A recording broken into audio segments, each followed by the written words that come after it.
अब कमियां कहाँ रहती है? कॉमन कमियां पहली कमी होती है कि हम कंटेंट के ढेर बना लेते हैं, वो नहीं करनी है।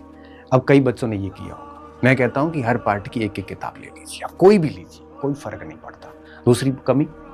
दूसरी कमी ये होती है कि हम याद नहीं करते, बल्कि हम उसको पढ़ते जाते हैं। अब पढ़ने से कुछ नहीं होता, उसको याद करना पड़ता। आंखें बंद करके सोचिए कि आप उसको याद कर पा रहे कि नहीं पा रहे। कई बच्चे ऐसे होते हैं पढ़ते 20-20 बार है लेकिन याद किया नहीं उसको। क्या ये गलती तो नहीं कर रहे? तीसरी बात, हर पढ़े हुए टॉपिक के पुराने क्वेश्चंस वगैरह हर आयाम से सोच के उसका प्रैक्टिस की कि नहीं।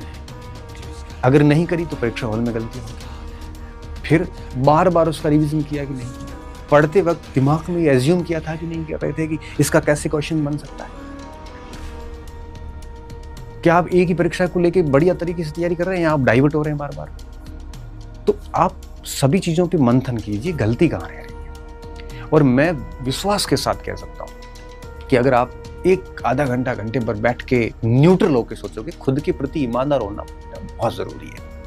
अगर आप खुद के प्रति ईमानदार नहीं हैं तो आप अपनी गलती को कभी स्वीकार नहीं करोगे, आप उसको इग्नोर करोगे। और बीमारी हो या गलती हो, उसको जितना इग्नोर करोगे वो दुगुने अटैक के साथ वापस आएगी। बीमारी को एक्सेप्ट करो, गलती को एक्सेप्ट करो, कमियों को एक्सेप्ट करो। तो इसके लिए आपका ईमानदार होना बेहद जरूरी है।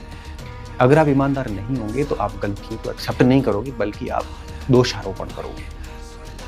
और अगर गलतियां एक्सेप्ट नहीं हुई तो वही ढाक के 3 बात वापस ब्लंडर होगा आगे जाके और आप फिर से फैल।